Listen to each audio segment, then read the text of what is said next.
Magluto ta og escabeche nga isda. So karon ato sa pritohon ng isda before nato himuon og escabeche. Ana ato. Yaman maigo. So luto na ato ang pinirito isda.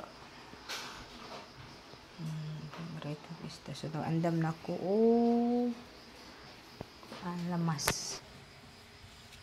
So nagisa na ta og lamas. So karon wala koy garlic, yung sari available na ko. Wala koy onion, sari available na ko sa ko ang lamas maron. Garlic, gisa ko og garlic. Garlic o ginger. Garlic o ginger. Anong gisahon, kahumot na. Hantad na humot na siya. Nikos.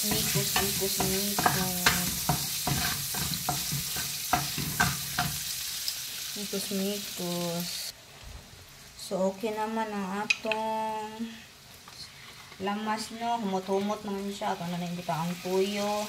Ako na lang i-mix ang sugar. Sugar o tuyo o gamay tubig. Kung anong gitunaw ng asukal. Brown sugar. Oh, hello ka. So far, ganahan namin na isabaw-sabaw sa escabeche.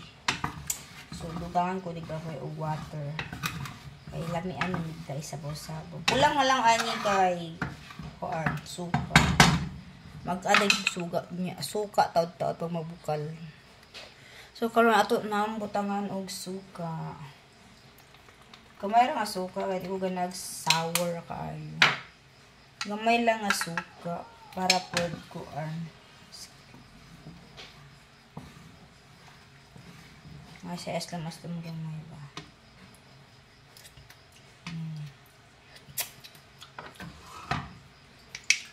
Tugangan pala ito gamay. Suka. Tapos mabukalan na sa nato ni siya, no? Ay, pag mabukal na ni siya, ay na nato ibutang ang cornstarch. Butang na yung cornstarch. So, paabot sa tanong magbukal. So, bukal naman siya. Butang na ito, ginahinay ang cornstarch. Kung mayroong cornstarch, kung makulang nga na ito, para napalapot ng cornstarch na ito. So far, kulang siya gamay. So, okay na siya ang timpla. Ito na ilunod ng ating isda para masunok ang lasa. Para magsunok ang iyahang timpla sa isda. Pero, wala na ako nag-asin sa sabaw kay nanamagoy timpla ng isda. Lisod na magparat pa. Wala. Ilit na ayaw magparat. Sobrang tag-asin. Wala galing ko nagbutang magic syrup. Kuan lang siya, tuyo.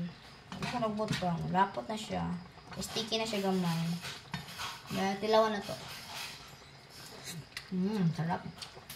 Sarap. So, to guys. For to the video, escabeche. Escabeche ito ang recipe for today.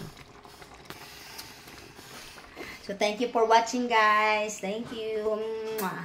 Don't forget follow and share and comment, everyone.